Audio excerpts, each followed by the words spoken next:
मैं तो यही शिक्षक हूँ, तो मैंने एक श्लोक लिखा आज, योगारूढ़ गुरो क्रिया प्रकार कुशलः शिष्येषु सेवान्वितः काशीशो गिरिजापतिश्च तनयौ संसार सेवान्वितौ वेदांगस्य विकास हेतु सुतराम संस्थाम इमाम स्थापयत। इमाम संस्थाम, इस संस्था की स्थापना हमारे सान्याल महाशय ने ही किया था।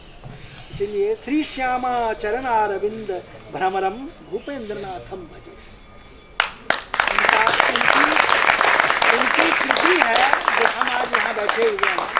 उन्होंने अपने गुरु के लिए ही ये संस्था का निर्माण उनके शिष्य ने कराया, ज्वाला बाबू ने करवाया इसको, लेकिन नाम अपने गुरु का ही रखा, भूपेंद्रनाथ सान्याल का ही। विद्यापीठ मिदं विभिन्न विषये विद्वद्भिरासेवितं श्री कामेश्वर सिंह संस्कृत वचो संबद्धता माप्तवान मेधावी बटुकैः प्रसन्न हृदयैः विद्या विज्ञानी विलासी जनैः वेदांगे सुरभारती विजयते गीता जयंती जया।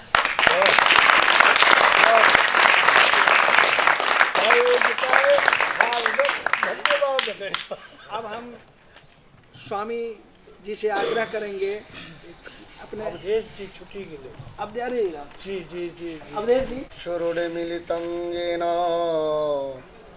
तस्मै श्री गुरुवे नमः। तस्मै श्री गुरुवे नमः। हमारे संचालक के अध्यक्ष महोदया एवं मंचासीन मेरे पूजनीय और अद्वैत रूप में विराजमान अगमानंदी स्वामी जी महाराज तथा हमारे गुरुवर, जो हमें कुछ छंद को बनाने के लिए निर्माण करने का उत्साह भरा, वो हमारे गुरु जी जो संचालन कर रहे हैं, तथा साथ ही सभी विद्वज्जनों को मेरा विनम्र प्रणाम और तथा सहपाठियों तथा मेरे विद्या के अर्जन करने वाले विद्यार्थियों, आज हमें इस बात की खुशी है, हमें विद्वज्जनों के बीच में गीता के कुछ शब्दों को रखने का अवसर मिला।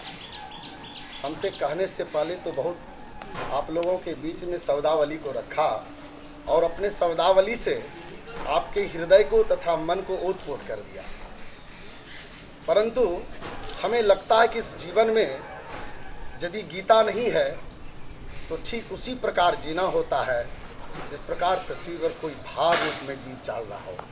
क्या बात है। हमें गीता दैविक ताप तो मिटाता ही है, यह तो स्वाभाविक सरल है। जो ही गीता को हम स्पर्श करेंगे ये तीन चीज़ तो मिट ही जाता है, वरण इसके जप और पाठ करने से हमें लगता है पुनर्जन्म न विद्यते, जन्म भी नहीं होती है।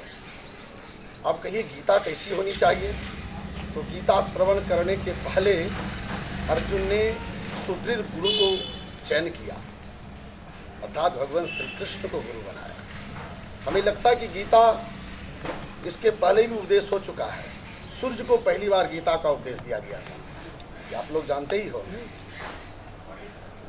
अर्जुन पहला शिष्य बना भगवान श्री कृष्ण का, और ऐसे शास्त्र का उपाख्यान किया जिस शास्त्र को कहा भगवान अपने मुख से, गीता शास्त्र मिदम पुण्यम। यह कैसा शास्त्र है, तो पुण्य शास्त्र है।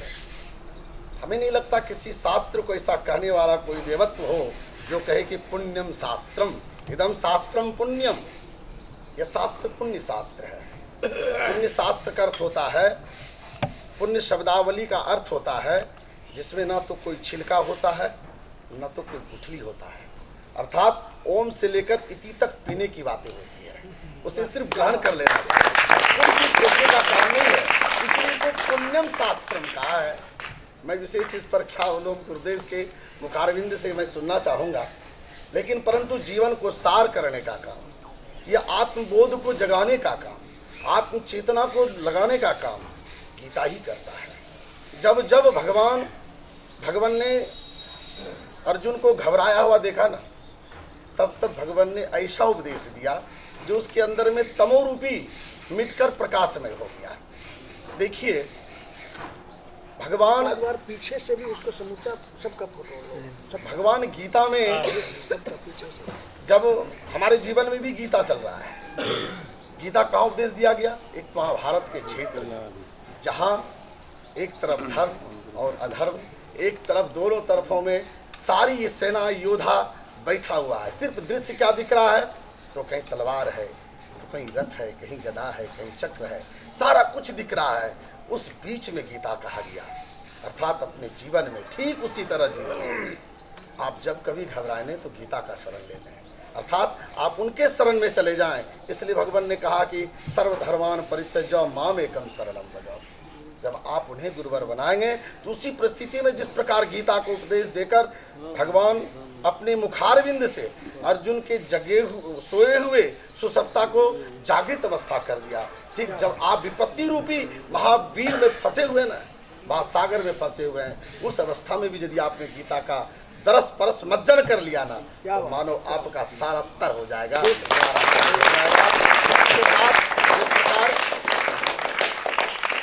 भगवान अवधेश ठाकुर जी ने जो मर्मांतक कहिए हम लोगों को ज्ञानवर्धन किया गीता के बारे में, और हमको लगता है 9वें अध्याय का तो भूल जाते। देखिए LIC वाले इसको भजा लिया, योगक्षेमम भाम्यहम, वो अपना हम लोगो बना लिया है गीता का लाइन वो, और वो भजा रहा है वो। तो हम जहाँ भी हैं तो माम अनन्य, अर्थात न अन्य कश्चित वर्तते आश्रय स अनन्य। अनन्य भावे न यदि भगवान चिंतनम करिष्यति तो अवश्य में भगवान सुरक्षाम विधास्यति।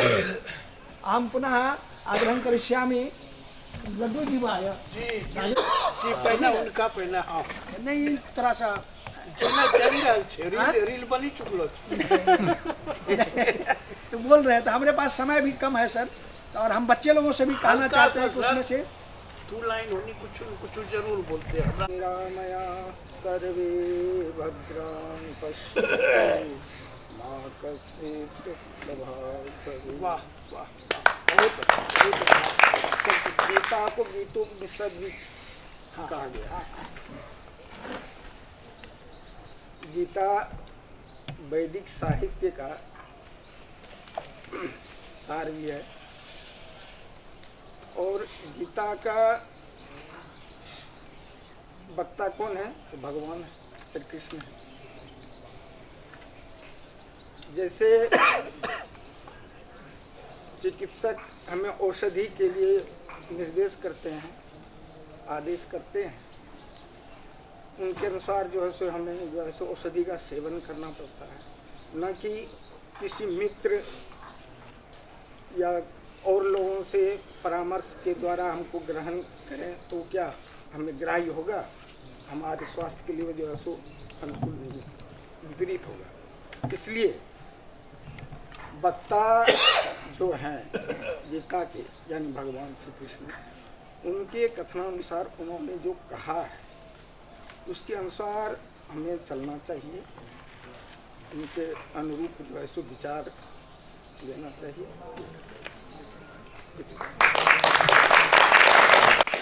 ब्रह्मचर्य आश्रम के अधीक्षक हैं श्री विनय कुमार जी, ये दो शब्द बोलेंगे गीता के। शंकरं शंकराचार्यं केशवं बादरायणं सूत्रभास्य कृतो वंदे भगवन्तौ पुनः पुनः। गीता के बारे में तो पूर्ण रूपेण बात हो ही चुकी है। यहाँ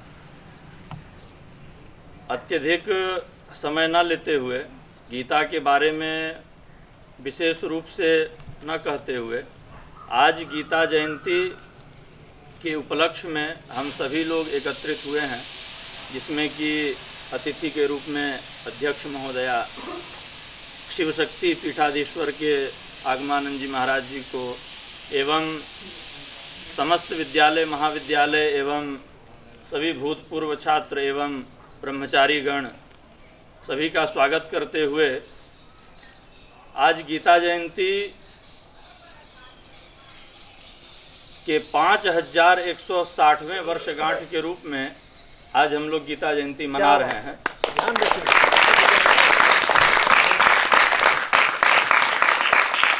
और गीता क्या है? गीता जो है भगवान श्री कृष्ण और अर्जुन के बीच में जो भी संवाद है वही गीता है। और इसमें ऐसे ऐसे संवाद हैं। और गीता जयंती हमें कब और क्यों मनानी चाहिए? तो गीता जयंती हमें मार्गशीर्ष माह के शुक्ल पक्ष एवं एकादशी तिथि को ही मनानी चाहिए, जो कि आज है। और आज के दिन हम सभी लोग एकत्रित हुए हैं। और पूर्ण गीता भगवान श्री कृष्ण के मुखारविंद के द्वारा प्रस्तुत किया गया है, जो कि गीता प्रेस गोरखपुर का है। और वही गीता हम लोगों को पढ़ना भी चाहिए, जो कि उसमें मूल जानकारी एवं जैसे कि भगवान श्री कृष्ण ने कहा है मासा नाम मार्गशीर्षो, तो मासों में मैं मार्गशीर्ष हूँ, ऋतुओं में मैं वसंत ऋतु हूँ, और श्रुतियों में मैं बृहत साम हूँ, बृहत साम हूँ। साम नाम हम साम। हाँ, वेदा नाम साम वेदोस्मि, भगवान ने ऐसा भी कहा है। तो वेदों में भी हैं वो, तो साम वेद हैं। और श्रुतियों में बृहत साम है, और मास में मार्गशीर्ष मास हैं, और ऋतुओं में वसंत ऋतु हैं। तो गीता में तो बहुत ही जानकारियां हैं और बहुत ही महत्वपूर्ण जानकारियां हैं, जिनके बारे में पूर्ण रूपेण चर्चा भी नहीं किया जा सकता है। तो अत्यधिक समय ना लेते हुए मैं अपने वाणी को विराम देता हूँ। जय श्री कृष्ण। विश्वनाथ पांडे जी, वो भी अपना कुछ विचार उद्गार करें। चराचरं तत्पदं दर्शितं येन तस्मै श्रीगुरवे नमः। श्री गुरु महाराज के श्री चरण में कोटि कोटि नमन करते हुए महाराज श्री के चरण में प्रणाम निवेदन, दोनों दीदी के चरण में, और जितने भी हमारे गण्यमान शिक्षकगण तथा श्रेष्ठ छात्रगण और उपस्थित सभी छात्राओं को मेरा सौप्रेम जय गुरु। आज इस उपलक्ष्य में, गीता जयंती के उपलक्ष्य में सब हम लोग एकत्रित हुए हैं। और ख़ास करके हमारा जो ये श्यामाचरण विद्यापीठ गुरुधाम योगपीठ, इसमें जो योग के जो प्रवर्तक हमारे रहे हुए हैं श्री सन्याल महाशय जी, उस ये भूमि में जो अब हमारे गुरु जी ये बताए भी कि इस भूमि में कण कण में योग है, उस चीज़ को हम लोग महसूस भी करते हैं। और यहाँ से खास करके विद्यापीठ से तो हम लोग पले हैं, ये शरीर विद्यापीठ का दिया हुआ है, सन्याल महाशय का दिया हुआ है।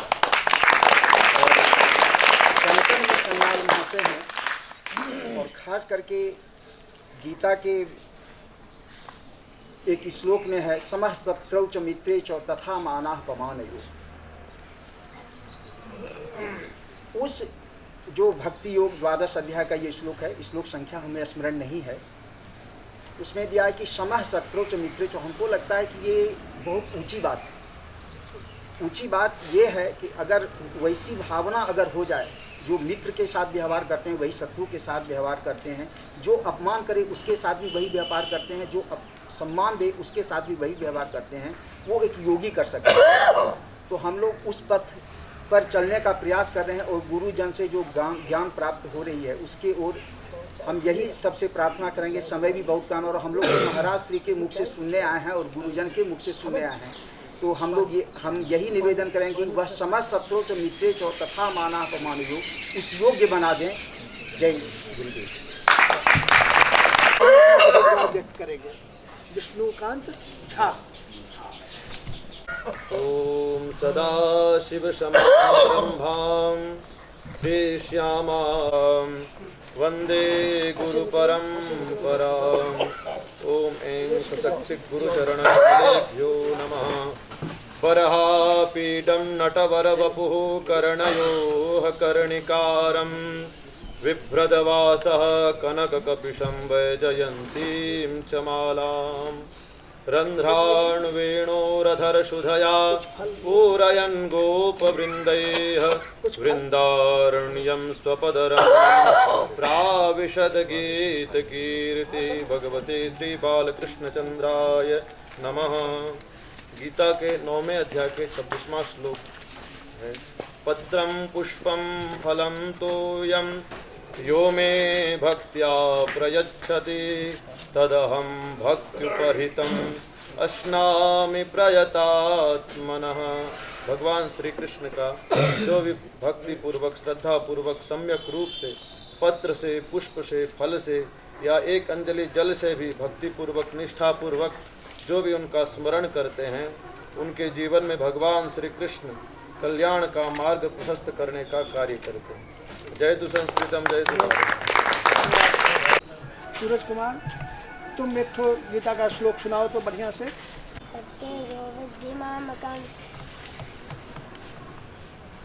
सूर्य में स्थित जो तेज संपूर्ण जगत को प्रकाशित करता है तथा जो तेज चंद्रमा में है और जो अग्नि में है, उसे तू मेरा ही तेज जान। पीछे से तथा बहुन्यदृष्ट पूर्वाणि पश्याश्चर्याणि भारत।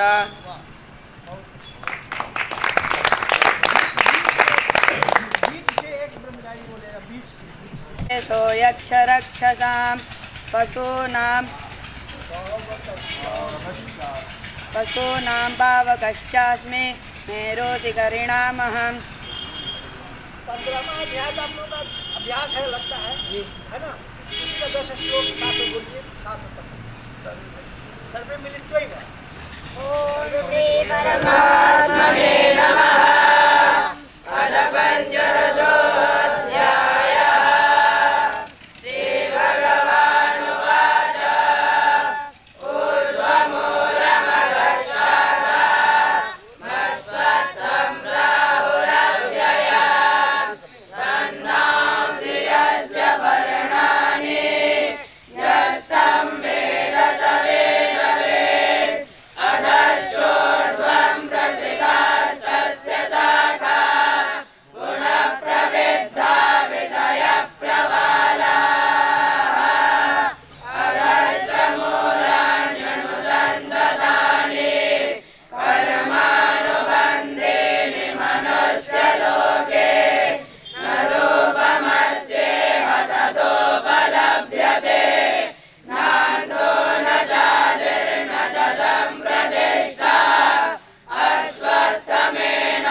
महाविद्यालय के सभी गुरुदेवों को प्रणाम। और सबसे खुशी की बात है कि आज गीता जयंती के उपलक्ष्य में हमारे जो गुरुदेव श्यामाचरण लाहिड़ी महाशय वेद विद्यापीठ में जो ये आयोजन हमारे बागेश गुरुजी के द्वारा करवाया गया, ये अभी तक ये प्रथम बार है जो कि ये गीता जयंती के उपलक्ष्य में ये जब प्रधानाचार्य में आए तो ये कार्यक्रम हुई। ये सबसे खुशी की बात है आज तक, और इसको और बृहद रूपरेखा में ये कार्यक्रम होना चाहिए था। हम तो बाद में जाने कि ये कार्यक्रम होने जा रहा है, नहीं तो और बृहद रूपरेखा में होता। आज कुछ बात को देख रहे हैं जी, साथ थे लेकिन पता नहीं चला। यदि ये हमको पता रहता तो आज और बृहद रूप में होती है कार्यक्रम। और महाविद्यालय में ऐसी जयंती, महापुरुषों का जयंती होना चाहिए ताकि हम लोग विद्यार्थी को उसके विषय में जानकारी दें। रूपाय विषयोतपत्यातिहेतवे तापत्रय विनाशाय श्रीकृष्णाय वयं नुमः। नारायणं नमस्कृत्य नरं चैव नरोत्तमं देवीं सरस्वतीं व्यासं ततो जयमुदीरयेत। आज गीता जयंती के शुभ उपलक्ष्य पर हमारे महाविद्यालय श्री लाहिड़ी महाशय के क्षेत्र में और वागेश गुरु जी के सानिध्य में यह गीता जयंती के प्रथम दिवस पर, यानी कि पूरे वर्ष में मैंने तो कभी जीवन में देखा भी नहीं था गीता जयंती कैसे होता है, किस प्रकार गीता के बारे में बताया जाता है। गीता में भगवान कृष्ण ने अर्जुन को अपनी संवेक्षणा के बारे में बतलाया गया था, किस प्रकार की गीता में किस प्रकार की क्या करना चाहिए नहीं करना चाहिए। इसलिए कहा गया गीता सुगीता कर्तव्या, यानी कि गीता जो है श्रुतियों की रानी भी कहा गया है। गीता जो है एक संक्षिप्त में श्रुतियों की रानी भी कहा गया है। और गीता में बहुत कुछ सीखने का भी प्रमाण मिला था कि किस प्रकार हम इसको अच्छी चेतना और अच्छी संस्कार किस प्रकार से हम ले सकते हैं।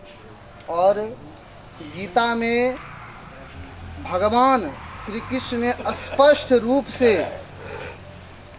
भगवान कृष्ण का जो मुखार बिंद से अर्जुन को सुनाया गया था कि युद्ध में किस प्रकार से अपने धर्म अर्थ काम मोक्ष को सबको साथ लेकर के, बड़े छोटे सबको लेकर के चलना पड़ता है, गीता में ये बतलाया गया है। और हमारे कॉलेज के भगवान श्री कृष्ण अर्जुन से कहते हैं मोक्ष संन्यास योग के 48वें श्लोक में, सहजम कर्म कौन्तेय सदोषमपि न त्यजेत, सदोषमपि सहजम कर्म न त्यजेत, सर्वारंभा हि दोषेण। जिस प्रकार अग्नि प्रारंभ में धुएं से आच्छादित रहती हैं, उसी प्रकार सभी कर्म दोष से युक्त ही रहते हैं। इस प्रकार प्रारंभ में अपने स्वाभाविक कर्म का त्याग नहीं करना चाहिए, अगर वो दोष युक्त हो तो भी, क्योंकि हम लोग किसी भी कार्य को जब प्रारंभ करते हैं तो अनेक प्रकार की कठिनाइयाँ आती ही हैं।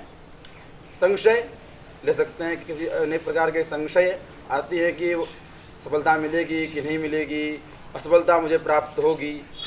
उस असफलताओं से घबरा कर उस कर्म का त्याग नहीं करना चाहिए, कदापि नहीं करना चाहिए, बल्कि उसे सबक लेकर निरंतर आगे बढ़नी चाहिए और प्रयास करना ही चाहिए। बिहारस्य, हम अच्छा से खाएं, अच्छा से पढ़ें, अच्छा से चलें, अच्छा से सोएं, अच्छा से बोलें, सबका स्टाइल बनाया उन्होंने। उसने उसकी पद्धति बताई कि बहुत लोगों को अच्छा से सोने नहीं आता है, अच्छे से खाने नहीं आता है, अच्छे से चलना नहीं आता है। इसलिए कहा कि आप अगर योगी हैं, योगी मतलब केवल दाढ़ी बढ़ाना या बंदी कुर्ता धोती लगाना, ये योगी का नहीं है। अभी चर्चा हुई ना योगा कर्म सुकौशलम, अगर आप कर्मनिष्ठ हैं, कर्म सब जानते हैं तो आप योगी हैं। भगवान का कथन है बुद्धि युक्तो जहाति उभे सुकृत दुष्कृते तस्मात् तस्मात् योगाय युज्यस्व योगः कर्म सुकौशलम। अगर आप if you are master in every work you are the yogi. आप अगर सब काम कर सकते हैं तो आप योगी हैं। तो उसमें वही कहा युक्ताहार विहारस्य युक्त चेष्टस्य कर्मसु, कर्मसु अर्थात सर्वेषु कार्येषु, in every work you have to made yourself proper master. आपको अपने आप को उसमें निपुण बनाना है। मास्टर मतलब निपुणता वहाँ आना चाहिए, निपुणता। हमारे साहित्य शास्त्र में कहा गया काव्य कौन बना सकता है, तो शक्ति निपुणता लोक शास्त्र काव्याद्यवेक्षणात् काव्यज्ञ शिक्षयाभ्यास इति हेतुस्तदुद्भवे।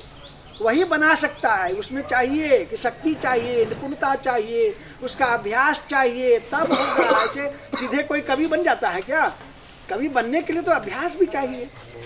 हमारे यहाँ अभ्यास की बहुत पहले से गीता में कहा। आप देखिए, हमको लगता है ये 6ठे अध्याय का ही है। भगवान ने कहा कि चंचलंगी मनः कृष्ण, छठे का 34वां श्लोक, असंशयं महाबाहो मनो दुर्निग्रहं चलम तस्याहम निग्रहं मन्ये वायोरिव सुदुष्करम। मन को पकड़ा नहीं जा सकता है, तो हवा की तरह है। इसको हम कैसे पकड़ेंगे? हवा को जैसे कोई पकड़ नहीं सकता मुट्ठी में, वैसे मन को नहीं पकड़ सकते हैं। तो भगवान ने कहा असंशयं महाबाहो मनो दुर्निग्रहं चलम तस्य अभ्यासेन कौन्तेय वैराग्येन सिद्ध्यति।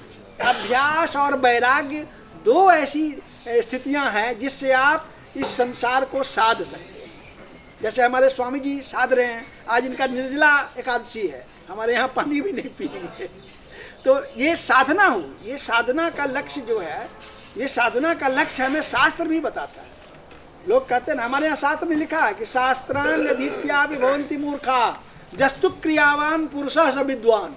शास्त्र पढ़ के भी लोग मूर्ख हो रहते ही हैं। शास्त्र का जब आप आचरण में लाइएगा उसको, तब तो शास्त्र आपको शास्त्र देगा, नहीं तो शास्त्रों शास्त्र किसको देगा? जो उसका अनुकरण करेगा उसको साथ देगा, अनुकरण नहीं करेगा तो साथ क्या देगा? इसीलिए कहा शास्त्रान अधीत्या विभवन्ति मूर्खा जस्तु क्रियावान। क्रियावान माने केवल हम यहाँ का दीक्षा ले लें उससे क्रियावान नहीं, क्रियावान आप जो लेते हैं उसको क्रिया भी कीजिए। हमारे यहाँ दुख के साथ करना पड़ता है। लोग दीक्षा ले लेते हैं सालों साल, और उनको पूछिए कि खर्च चक्र क्या है तो कहेंगे भैया अभी नहीं चलाते हैं। तो कितनी शर्म की बात है। तो इसमें हम ये करें कि युक्ताहार विहारस्य युक्त चेष्टस्य, अर्थात चेष्टा भी उसकी लायक होना चाहिए, उस योग से चलना चाहिए। युक्त चेष्टस्य कर्मसु, सभी कर्मों में हमारा होना चाहिए। हम अगर पढ़ते हैं तो पढ़ने में, हम अगर खाना बनाते हैं तो खाना बनाने में भी चाहिए हमको मनोयोग उसमें, नहीं तो दाल जल जाएगी, भातें जल जाएगा, तरकारी में नमक ज़्यादा पड़ जाएगा, हो सकता है ना। ऐसे हम लोगों में भी सब कोई, बहुत लोग स्वयं पाकी भी हैं, लेकिन नमक का स्वाद तो सबको आता है, अगर थोड़ी पुष्टिवर्धनम नहीं। इसीलिए उसमें हम युक्त रहें, योग से संबंधित रहें। अब ज़्यादा समय नहीं लेते हुए हम स्वामी जी से आग्रह करेंगे कि विशिष्ट अतिथि के रूप में हम लोगों को उपकृत करें।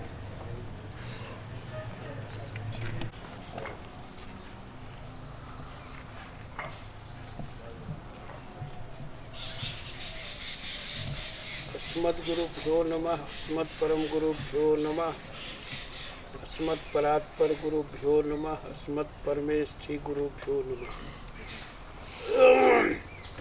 नमो योगींद्रनाथाय योग तत्व प्रचारिणे अमृतत्व प्रबोधाय जगताम गुरवे नमः। कृष्णाय वासुदेवाय हरये परमात्मने प्रणत क्लेश नाशाय गोविंदाय नमो नमः।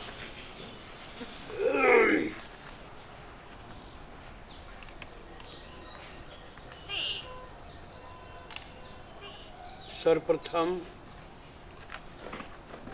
गुरु महाराज परम गुरुदेव परमेष्ठी परात्पर गुरुदेव परमेष्ठी गुरुदेव के पावन चरणों में अगणित नमन प्रतिपल प्रतिक्षण प्रति श्वास निवेदित करता हूँ। तत्पश्चात अपने इस गीता के उद्भव देश शाश्वत सत्य सनातन धर्म के मूल देश भारतवर्ष के बिहार प्रांत बांका जिला के अंतर्गत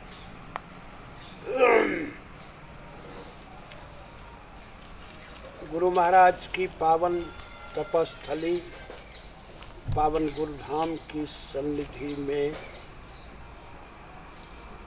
गुरु महाराज की कृपा के परिणाम स्वरूप स्थापित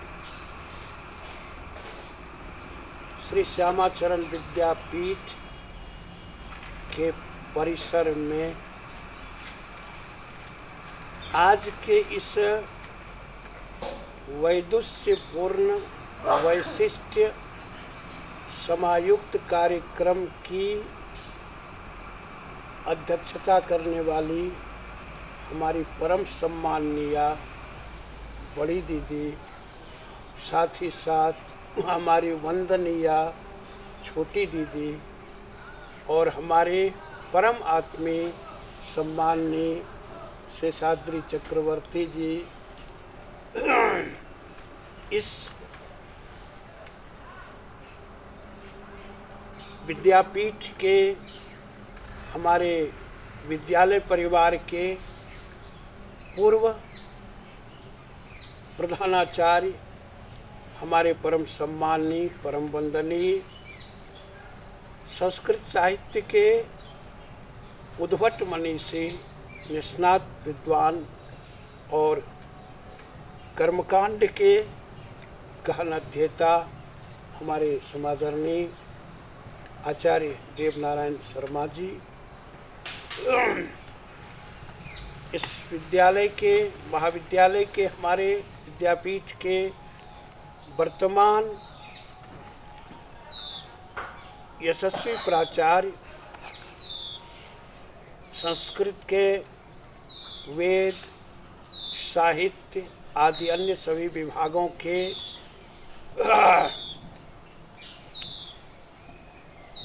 विख्यात विपश्चित परम मनीषी और गीता के वैशिष्ट रूपकत्वेन ज्ञेयकर्ता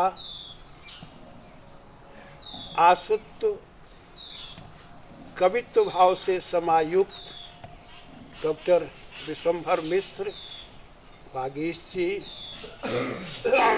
साथ ही साथ इस विद्यालय परिवार के हमारे वर्तमान प्राचार्य, हमारे परमात्मी विद्वान मनीषी राजेंद्र जी, हमारे इस विद्यालय के आचार्य, हमारे परम आदरणीय आचार्य राजकुमार जी, हमारे कर्मकांड भास्कर परमात्मी हमारे पंडित अवधेश जी, साथ ही साथ विद्यालय परिवार के हमारे सभी आचार्यगण,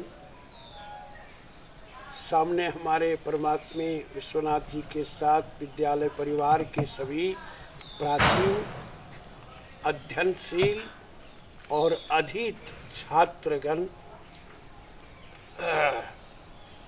वेद विद्या के अध्ययन में सतत परंपरागत निरत रहने वाले हमारे सभी स्नेहाधिकारी ब्रह्मचारीगण,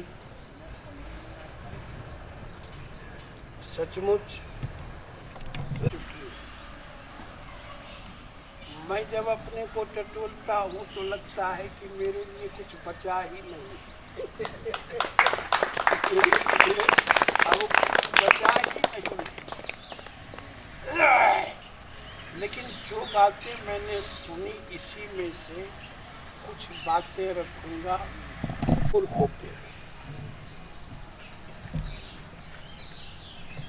सबसे मूर्ख होते हैं, महानता है।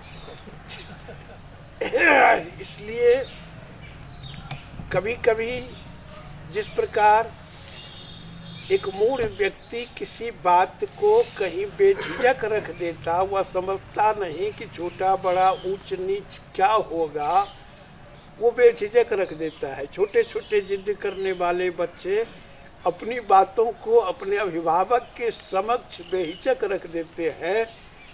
ठीक उसी प्रकार देश काल समय परिस्थिति प्रकृति को देखते हुए और सारे कार्यों को देखते हुए स्वल्प समय में हम अंतःस्थल में उद्वेलित विचारों को आप सबों के समक्ष सापराधोस्मि शरणम भाव से रख रहे हैं।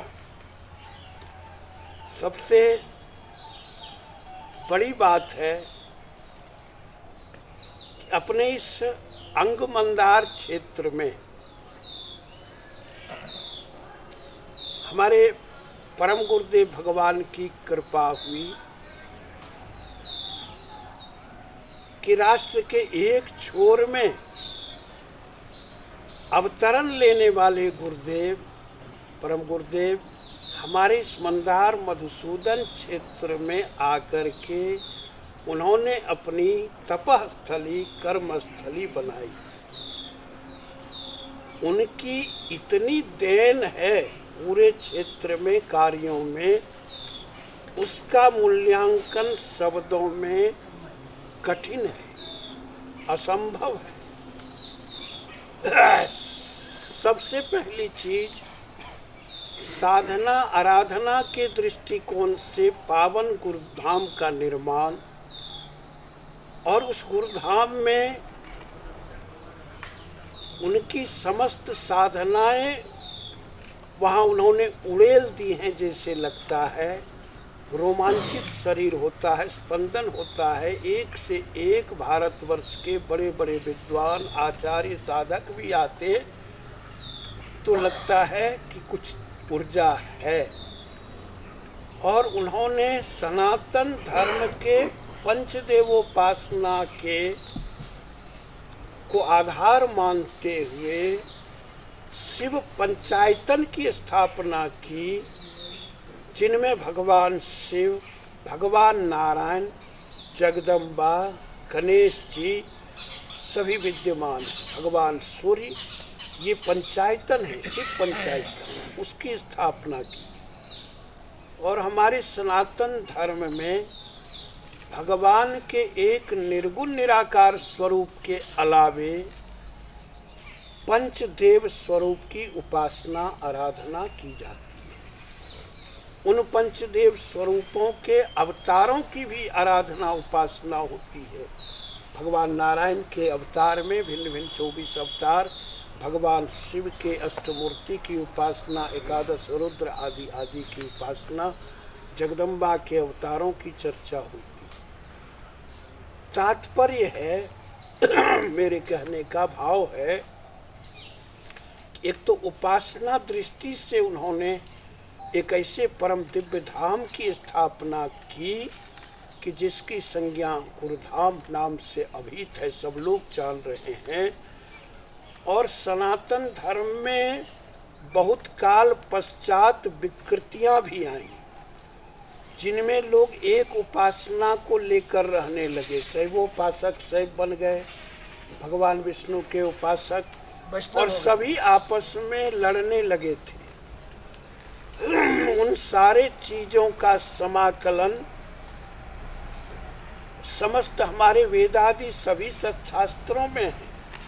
अगर ऐसा नहीं होता तो पुरुष सूक्त की रचना, रुद्र सूक्त की रचना, श्री सूक्त की रचना कैसे होती? जी जी।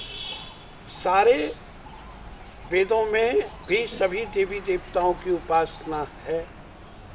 और इसके परिणाम स्वरूप आज ये है कि अपने इस बिहार प्रांत का अधिकाधिक भाग उस सनातन के मर्म को समझ रहे हैं। नहीं तो सनातन का अर्थ केवल लोग एक देवोपासना भाव जान करके रह जाते। चलिए अधिक बातों में न कह करके कि एक कृपा हुई, दूसरी बड़ी कृपा हुई गुरु महाराज की कि संस्कृत विद्यापीठ की स्थापना। अपने गुरुदेव के नाम पर इस विद्यापीठ की स्थापना अगर आज नहीं हुआ होता तो हमारे बहुत सारे विप्र लोग भी वेदादि शास्त्रों से दूर रहते। जी जी, बहुत बड़ी बात। इतनी पीढ़ियों में कितने लोगों ने वेदादि शास्त्रों का अध्ययन किया, संस्कृत को बचाए रखा और उस संस्कृत भाषा में अपनी प्रतिभा उन्होंने बिखेरी है, जिनमें हमारे कई कई प्रतिभावान आचार्य अभी भी हैं, पहले भी थे। ये सबसे बड़ी बात है। जीवन के संस्कार को बचाने के लिए संस्कृत आधार है, मूल चीज है। संस्कृत को भूल करके हम आप संस्कार नहीं बचा सकते। क्योंकि संस्कृत मुझे लगता है कि उसकी वैयाकरणिक व्याख्या व्युत्पत्ति से समक्रिय को छोड़ करके संस्कारित इक्वल टू कॉल्ड संस्कृत, यानी जो संस्कारित हो स्वयं और दूसरों को भी संस्कारित करे, परिष्कृत करे, वो भाषा संस्कृत है। तो मैं समझता हूँ कि ये उनकी कृपा हुई जो कि इस विद्यालय की स्थापना हुई और कितने कितने लोग वेदादि शास्त्रों का अध्ययन हुआ और हमारी वो सनातन परंपरा जीवित रही। ये बहुत बड़ी देन है। लगता है आज उनकी कुछ और विशेष कृपा हुई हमारे विद्वान आचार्य वागीश जी के मनोमस्तिष्क में, चूँकि गीता जयंती पर कहीं न कहीं कुछ न कार्यक्रम होता रहता था। मंदार के कार्य में एक दिन मुलाकात हुई, इन्होंने कहा कि गीता जयंती पर हम कुछ चाह रहे हैं, मनोभावना है कि ये गुरु महाराज की कृपा है कि जरूर ऐसा कार्य होना चाहिए। और वो आज रूपायित देखते हैं, मन होता है बांसों उछल जाए, मन होता है कि बांसों उछल जाए। इस कार्य को देख करके आज अवसर मिला।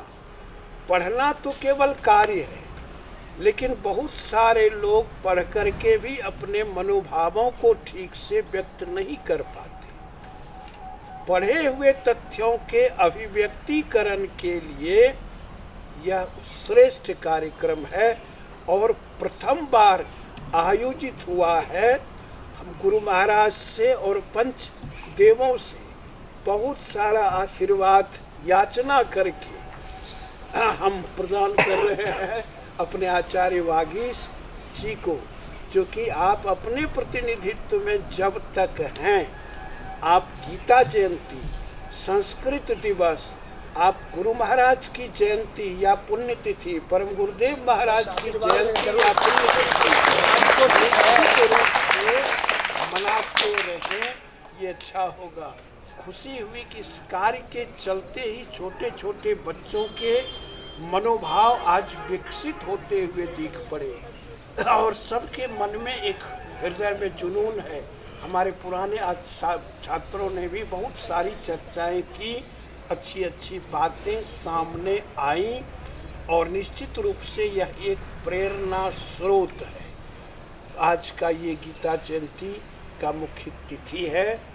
आज ही भगवान के मुखारविंद से गीता जी प्रकट हुई है, जिसकी चर्चा हमारे गुरुदेव आचार्य देवनारायण शर्मा जी कर रहे थे। गीता सुगीता कर्तव्य किमन्ये शास्त्र विस्तरे, उसकी व्याख्या हो गई। अगली पंक्ति है या स्वयं पद्मनाभस्य। वह गीता है क्या? या स्वयं पद्मनाभस्य मुख पद्मात विनिसृत, कि भगवान के मुंह से निसृत वाणी है, साक्षात वाणी है। और कहा जाए भागवत भगवान के लिए है और गीता तो भगवान के मुख से साक्षात निसृत। उसमें कोई बात ही कही नहीं है। 700 श्लोकों में जो गीता है भगवान ने दिया है। सामासिक रूप में कुछ लोग चर्चा करते हैं कि युद्ध के मैदान में ये 700 श्लोक गीता बोलने का समय कहाँ था? 700 श्लोक गीता कहने का समय कहाँ था? बात सच है कि व्यास शब्द का अर्थ होता है विश्लेषण, व्याख्या करने वाला। सामासिक रूप में जो भगवान ने गीता कही, वेद व्यास जी ने उसे 700 श्लोकों में निबद्ध किया महाभारत में। और उन सूत्रों को समझ करके 700 श्लोक गीता के हमारे आपके शरीर के 7 चक्र हैं। खट चक्र का भेदन करके 7वें चक्र में सहस्रसार में प्रवेश करता है। यह योग की ऐसी अद्भुत दिव्य पुस्तक है, इस पर हजारों व्याख्याएं लिखी गई हैं। संस्कृत में से लेकर के हिंदी, अंग्रेजी, विश्व की अन्य भाषाओं में सैकड़ों भाषाओं में 40 भाषा में अनुवाद है। इन सारे अनुवादों में जब मैं टटोलता हूँ, कभी कभी देखता हूँ, तो मुझे लगता है कि परम गुरुदेव की जो 3 खंड में व्याख्या है गीता की, वैसी यौगिक व्याख्या कहीं नहीं। बिल्कुल बिल्कुल वैसी यौगिक व्याख्या कहीं नहीं है, दुर्लभ है। और ये हमारे आपके लिए गौरव की बात है। उस गीता को की व्याख्या गुरु महाराज ने उसका अधिकाधिक भाग का सृजन यही किया है। काशी में, अन्य जगहों पर भी, लेकिन अधिकाधिक भाग यहीं सृजित हुआ है। वो ऐसी दिव्य अद्भुत व्याख्या है कि कहा नहीं जाए। 3 भागों में बांटा। परमहंस योगानंद जी ने 2 भागों में गीता की व्याख्या की है और गुरुदेव ने 3 भागों में बांटा। मुझे लगता है कि कितना बड़ा सोच दृष्टिकोण उनका रहा होगा। 1 से 6 अध्याय तक ईड़ा नाड़ी, 6 से 12वें अध्याय तक सुषुम्ना और 12वें से 18वें अध्याय तक पिंगला।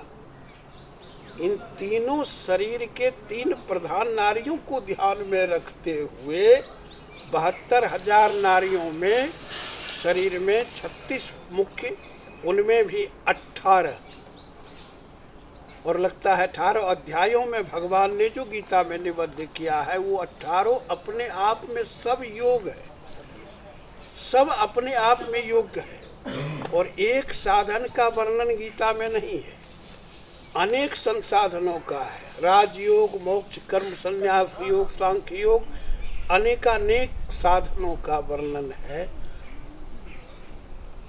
निश्चित रूप से इधर उधर न जाकर के समय कार्य को देखते हुए कि निश्चित रूप से ये अद्भुत ग्रंथ है। पहले श्लोक में हम आप सब लोग जानते हैं, धर्म क्षेत्रे कुरुक्षेत्रे समावेता युयुत्सव मामका पांडवश्चैव किम अकुर्वत संजय। अर्थात ये संपूर्ण संसार ही धर्म क्षेत्र है, कुरुक्षेत्र है। हमारा आपका शरीर भी धर्म क्षेत्र है, कुरुक्षेत्र है। इसी में पांडव भी है, कौरव भी है, सुविचार भी है, कुविचार भी है। उसका संघर्ष चलता रहता है। और क्या किया यह पूछते हैं संजय से, धृतराष्ट्र, यानी आंख से विहीन आदमी एक दिव्य नेत्र, तृतीय नेत्र, दिव्य चक्षु वाले से ये बात पूछते हैं। इसलिए दिव्य चक्षु वाले जो सदगुरुदेव हैं हमारे आपके, उनसे हम आप ये प्रश्न भावना रखें।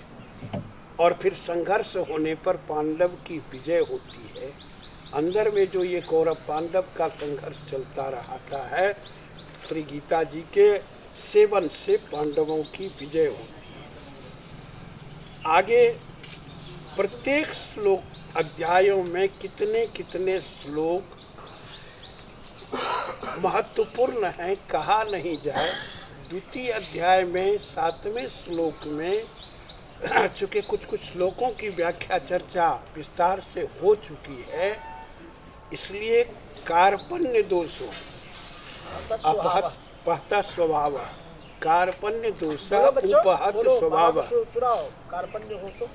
पृच्छामि त्वाम धर्म सम्मूढ़ चेता यत श्रेयः स्यात् निश्चितम ब्रूहि तन्मे शिष्यस्तेऽहं साधिमात्वाम प्रपन्न। को आपको भी गीता पढ़ने के पहले कार्पण्य दोषों, अपने को ज्ञानी नहीं मानना है, अपने आप में कार्पण्यता का अनुभव करना है कि भगवान के इस विराट ज्ञान के समक्ष हमारा ज्ञान नगण्य है। उपहत स्वभाव, हम आप समझें कि बिल्कुल स्वभाव मेरा छोटा है, नीचा है। और पृच्छामि त्वाम धर्म सम्मूढ़ चेता, जिस प्रकार भगवान से अर्जुन पूछते हैं कैसे, तो धर्म सम्मूढ़ कि धर्म के विषय में भी हम मूढ़ हैं, अज्ञान है, कुछ नहीं जानते हैं। अर्जुन अगर ज्ञानी मान लेते कि मैं ही ज्ञानी हूँ तो भगवान कुछ नहीं कहते, कुछ हाथ नहीं लगता है। तो कुछ सीखने के लिए व्यक्ति को अज्ञानी होना होता है। और पृच्छामि त्वाम धर्म सम्मूढ़ चेता, इसलिए हम पूछते हैं कैसे, शिष्यस्ते हम साधी मात्वाम प्रपन्न, सारे नाते रिश्ते यहाँ दरकिनार कर दिए, शिष्य बन गए अर्जुन ने। और भी जो संबंध था भगवान से सबको हटा दिया उन्होंने, कहा शिष्यस्ते में हम, अभी मैं आपका शिष्य हूँ, साधी, मुझे शासित कीजिए, मुझे रास्ता बताइए, और शास्त्र सम्मत बातों का ज्ञान दीजिए। त्वां प्रपन्न, मैं आपके प्रपन्न हूँ, शरणागति में। हमारे आचार्य प्रवर ने कहा कि आचरण और चरण दोनों की चर्चा इन्होंने की। आचरण भी जरूरी है और चरण भी जरूरी है। कभी कभी चरण पकड़ने से भी आचरण हो जाता है और चरण को छोड़ने से आचरण भी आदमी भूल जाता है। इसलिए आचरण भी जरूरी है और चरण भी जरूरी है। चरण पकड़ना भी एक आचरण है। गुरु के चरण पकड़े, भगवान के चरण पकड़े, वो भी अपने आप में एक आचरण है। सर्वागमानाम आचार्य प्रथमम परिकल्पते, आचार्य प्रभवो धर्म, धर्मस्य प्रभुरच्युत। पानी को मोड़ दे रहा हूँ। साधी महात्मा प्रपन्न, शरणागति की बात मैंने कही। 18वें अध्याय के 66वें श्लोक में शरणागति हुई है। सर्वधर्मान परित्यज्य मामेकम शरणं व्रज, अहम त्वा सर्व पापेभ्यो मोक्षयिष्यामि मा शुचः। जब शिष्य के मन में बहुत उहापोह होता है, 18वें अध्याय के 65वें श्लोक तक अर्जुन नहीं समझ सके, तो जिस प्रकार भगवान कहते हैं अर्जुन से कि अरे क्या तुम तर्क वितर्क धर्म आदि अन्य चीज के फेर में हो, मेरी शरण में चले आओ, शरणागति ग्रहण कर लो और सारे पापों से मैं मुक्त कर दूंगा। ठीक उसी प्रकार ये शरणागति का बड़ा महत्वपूर्ण श्लोक है। हम आप भी अपने आध्यात्मिक गुरुदेव के चरणों में तो अपनी पूर्ण शरणागति करें ही, अपने अध्ययनशील गुरुजनों के प्रति भी अपनी पूर्ण समर्पित अपना भाव रखें, तभी विद्या अधीत हो सकती है। ये 66वां श्लोक। और अब इधर उधर न जा करके अंतिम श्लोक में हम आ रहे हैं। आगे के सारे कार्यों को देखते हुए, यत्र योगेश्वरो कृष्ण यत्र पार्थो धनुर्धर तत्र शरीर विजयो भूतिर ध्रुवा नीतिर्मतिर्मम। बहुत अच्छा। इसका अर्थ सब लोग जान रहे हैं। अर्थ इसका हम लोग साधारण अर्थ लगाते हैं कि जहाँ भगवान श्री कृष्ण हैं, जहाँ अर्जुन हैं, वहीं श्रीर विजयो, वहीं श्री है, संपदा है, वहीं विजय है, वहीं भूति है, विभूति है, ऐश्वर्य है, वैभव है। नीतिर मतिर मम, ऐसी मेरी नीति है और मेरी मति है, बुद्धि है। धर्म शब्द के अंतर्गत समूचा गीता है। धर्म क्षेत्र का धर और अंतिम मम का मोह जोड़ दीजिए। धर्म शब्द के अंतर्गत पूरी गीता ये सत्याहार गीता। अधिक बात अब न कह करके पुनः आगे के मोक्षदा जयंती पर, गीता जयंती की कामना से, अभिप्सा से, इच्छा से, वांछा से बस आशीर्वाद देके जाइए। जी जी, निश्चित रूप से इससे और व्यापक ढंग से ये कार्यक्रम एक गुरुधाम की पहचान बने। जैसे उत्सव 5 दिन का जो कार्यक्रम संपादित होता है वो एक अपनी पहचान है गुरुधाम की, और ठीक उसी प्रकार ये जो शैक्षिक विंग है, यहाँ भी कुछ कार्यक्रम हो जो अपनी पहचान बने। और सचमुच गीता पढ़ने की चीज़ तो है ही, अधिकाधिक चीज है उतारने की। यही बात बड़ी कठिन हो जाती है। निर्माण मोहा जित संग दोषा, मोह से परे होना बड़ी मुश्किल है। ऐसे न वैसे मोह माया आदमी को लिपटा ही लेता है निश्चित रूप से। और फिर जित संग दोषा की तो बात ही क्या है, पत्र मीमांसा की तरह निश्चित रूप से एक ऐसा महाग्रंथ है गीता, जो कि आज मानदंड है, रीढ़ है और हमारे सनातन धर्म की रक्षा का मूल आधार है। गीता के बाद श्री रामचरितमानस का नाम आता है।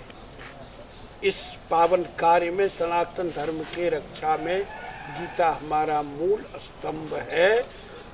विश्व में ऐसा कोई दूसरा ग्रंथ नहीं। हमारे आचार्य जी कह रहे थे कि इसमें मैनेजमेंट है, लेकिन इसमें मैनेजमेंट के साथ साथ बहुत सारे इवेंट हैं, करेंट है, डिफेंस है ना, सारे के सारे चीज। ऐसा कोई विभाग, फैकल्टी नहीं जिसका ज्ञान इसमें नहीं। आवश्यकता है खोज की, शोध की। हम माफी चाहते हैं श्रीमान, उसमें एक शब्द जोड़ दिए थे, मैनेजमेंट है खाली। इवेंट और जी सभी हैं। मैं भी है उसमें। इस पावन कार्य के लिए पूज्या दीदी का, दोनों दीदी का और हमारे शेषाद्री चक्रवर्ती का, जीजा जी का आभार प्रकट करते हैं। हम परम आदरणीय डॉक्टर देवनारायण शर्मा जी, आचार्य देवनारायण शर्मा जी के प्रति भी, गुरुदेव के प्रति आभार प्रकट करते हैं। साथ ही साथ हम विद्वान आचार्य, प्राचार्य, हमारे डॉक्टर विश्वम्भरनाथ शर्मा भागीश जी के भी प्रति आभार प्रकट करते हैं कि आपने ऐसा सुंदर कार्यक्रम रख करके सबों को आनंदित किया और मुझे भी सेवा का अवसर मिला, गिलहरी की तरह एक लघु सेवा का अवसर। और इस पावन कार्य में शेष हमारे सभी प्राचीन छात्रों के साथ साथ अन्य सबों के प्रति, ब्रह्मचारी लोगों के प्रति गुरु महाराज से बहुत सारा आशीर्वाद लेकर के प्रदान करते हैं कि जीवन में कुछ भी ना मिले, आधी रोटी खा करके भी हम आप सब लोग सनातन धर्म, सनातन संस्कृति, संस्कृत आदि की सुरक्षा करें। श्रीमद् भगवत गीता की, इससे हमारा कल्याण होगा। सर्वे भवन्तु सुखिनः, सर्वे भवन्तु निरामया, सर्वे भद्राणि पश्यन्तु, मां कश्चित् दुर्भाग् भवेत्। जय गुरु महाराज। श्रीमन्तः स्वामी वर्याचार्याः अस्माकं भगिन्यः विनिपति, अस्माकं सहयोगिनः, अस्माकं छात्राः, अस्माकं विद्वांसः सर्वे समागत्य मम विचारस्य सुरक्षां कृतवन्तः। अत्र आगत्य कठिने श्रमेण यदि श्रोतारूपेण भवन्तः अत्र स्थित्वा किञ्चिदपि लाभं गृहीतवन्तः, तेनैव लाभेन अहमपि धन्योऽस्मि, एषा सभापि धन्योऽस्ति, एषा संस्थापि अस्माकं श्यामाचरण विद्यापीठं यद् वर्तते तस्य कल्याणाय सर्वेषां भवतां कल्याणं। एक कार्य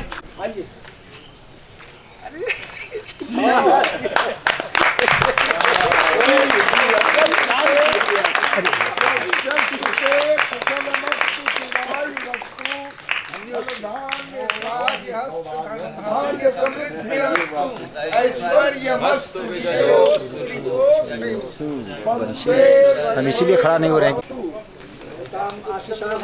काम है बहुत बड़ी कृपा है और स्वामी जी का बहुत बड़ा सहयोग था कि अगर नहीं कहते तो शायद कार्यक्रम मेरा नहीं होता, नहीं निकलती है कार्यक्रम बहुत अच्छे। यहाँ देखे मैं भी यहाँ 42 वर्षों से हूँ, तो इसलिए हमने सोचा कि कुछ प्रयास होना चाहिए। विरोधी विरोध करते रहे। हमारे यहाँ भावभूति एक बहुत बड़े कवि हुए, उन्होंने लिखा कि जे नाम के कुलाधिपति, he who know that I am writing for them, they should know that I am not writing for them। तुम समझे कि उनके लिए हमने नहीं लिखा है। कोई न कोई आएगा, धरती पे इतनी भैंसियों भर नहीं है, मंदारे भर नहीं है, इंग्लैंडे भर नहीं है।